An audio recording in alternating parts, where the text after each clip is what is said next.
धमकियां बहुत मिली कि बीजेपी में आ जाओ, अच्छा रहेगा तुम्हारे लिए, तुम्हारे परिवार के लिए। तो मुझे तो मतलब बहुत शर्म आती है कि इतने बड़े प्रधानमंत्री, इतने बड़े अमित शाह, उनके पोते की उम्र का मैं हूँ, उनके पोते की उम्र के बच्चों को इस तरह की धमकियां देते हैं।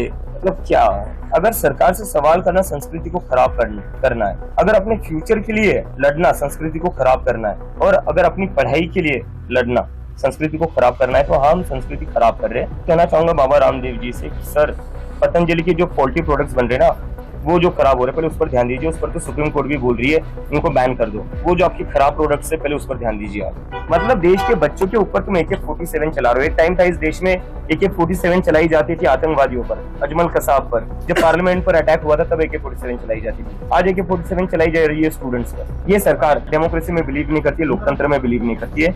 इस सरकार की वजह से इस देश का डेमोक्रेसी और लोकतंत्र कमजोर हो चुका है। लोकतंत्र को बचाने के लिए, संविधान को बचाने के लिए सिर्फ विपक्ष नहीं, सभी लोगों को एक साथ आना पड़ेगा, और हम सब एक साथ आएंगे। मुझे लगता है अगर हमें विदेशी फंडिंग मिल रही है या हमें विदेश से कंट्रोल किया जा रहा है, तो ये तो अमित शाह जी का फेलियर है।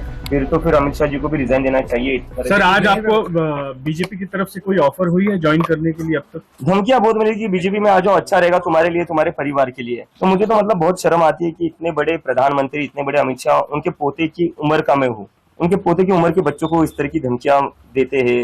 मतलब क्या फायदा तुम्हारे इतने बड़े प्रधानमंत्री या गृह मंत्री होने का, अगर तुम्हें बच्चों को इस तरह की धमकियां देनी पड़ती है। कंगना रनावत की बात अभी जनरेशन आप पूरी खराब कर रहे हैं, जनजी जनरेशन आप पूरी खराब कर रहे हैं, उनका कल्चर बिगाड़ रहे हैं इस आंदोलन के माध्यम से। पूरे अगर देश के डेमोक्रेसी के लड़ना जनरेशन खराब करना है, अगर सरकार से सवाल करना, क्या कौन सा वर्ड है वो, खराब कर रहे हैं संस्कृति। अगर डेमोक्रेसी के लिए लड़ना संस्कृति खराब करना है, अगर सरकार से सवाल करना संस्कृति को खराब करना है, अगर अपने फ्यूचर के लिए लड़ना संस्कृति को खराब करना है, और अगर अपनी पढ़ाई के लिए लड़ना संस्कृति को खराब करना है, तो हम संस्कृति खराब कर रहे हैं। और मैं कहना चाहूंगा बाबा रामदेव जी से कि सर, पतंजलि के जो पोल्ट्री प्रोडक्ट्स बन रहे हैं ना, वो जो खराब हो रहे हैं, पहले उस पर ध्यान दीजिए। उस पर तो सुप्रीम कोर्ट भी बोल रही है उनको बैन कर दो। वो जो आपकी खराब प्रोडक्ट्स है, पहले उस पर ध्यान दीजिए आप। संसद में कल जो है राहुल गांधी ने डिमांड की अमित शाह जी का इस्तीफा। किसके कहने पे गोलियां चलाई गई, उसका जवाब मांग रहे थे, आप क्या कहेंगे? मुझे लगता है इसका आंसर तो बहुत ही क्लियर है। अमित शाह जी के कहने पर ही गोलियां चली होंगी। दिल्ली पुलिस जो रिपोर्ट करती है वो अमित शाह जी को ही करती है, और अगर अमित शाह जी को इसका पता नहीं होगा तो फिर तो होम मिनिस्टर का फेलियर है। लेकिन वही बीजेपी की ओर से बयान आ रहा है कि किसी भी तरीके की गोलियां चलाई नहीं गई, प्रोटेस्ट पैलेट गन्स चलाई गई है, लोग अंधे हुए हैं। पैलेट गन्स मैंने खुद देखी चलाते हुए, हॉस्पिटल में क्रिटिकल थे वो पेशेंट्स। और गोलियां क्या नहीं चली? बिहार में क्या हुआ है? AK-47 बिहार में क्या हुआ? AK-47 किसने चलाई? किसकी सरकार है वहां पर? मतलब देश के बच्चों के ऊपर तुम AK-47 चला रहे हो। एक टाइम था इस देश में AK-47 चलाई जाती थी आतंकवादियों पर, अजमल कसाब पर। जब पार्लियामेंट पर अटैक हुआ था तब AK-47 चलाई जाती थी। आज AK-47 चलाई जा रही है स्टूडेंट्स पर। क्या आने वाले दिनों में अगर विपक्ष कोई अगर बड़ा मुद्दा लेता है सरकार के खिलाफ, तो क्या कॉकरोच जनता पार्टी उसमें सहभाग लेंगे, उन्हें सपोर्ट करेंगी?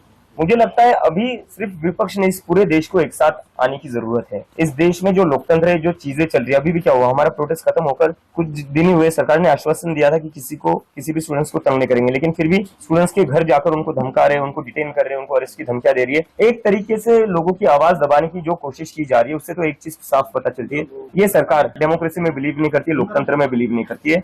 इस सरकार की वजह से इस देश का डेमोक्रेसी और लोकतंत्र कमजोर हो चुका है। लोकतंत्र को बचाने के लिए, संविधान को बचाने के लिए सिर्फ विपक्ष नहीं, सभी लोगों को एक साथ आना पड़ेगा, और हम सब एक साथ आएंगे। विदेशी फंडिंग आपको हो रहा है, किया जा रहा है फंडिंग।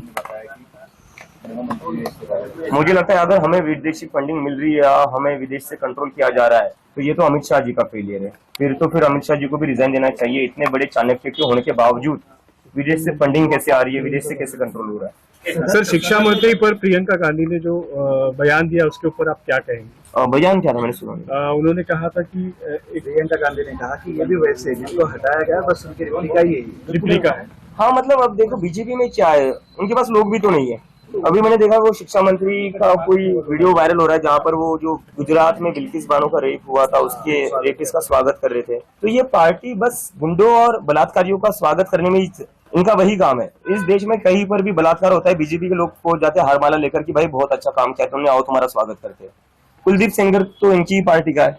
ये पार्टी में बलात्कारी और गुंडों का ही स्वागत किया जाता है और उनको ही सम्मान मिलता है। और बाकी जो हम जैसे नागरिक है, हम जैसे जो स्टूडेंट्स है, उनके लिए पैलेट गन से, उनके लिए लाठी है, और बिहार में तो AK-47 भी निकाल दी।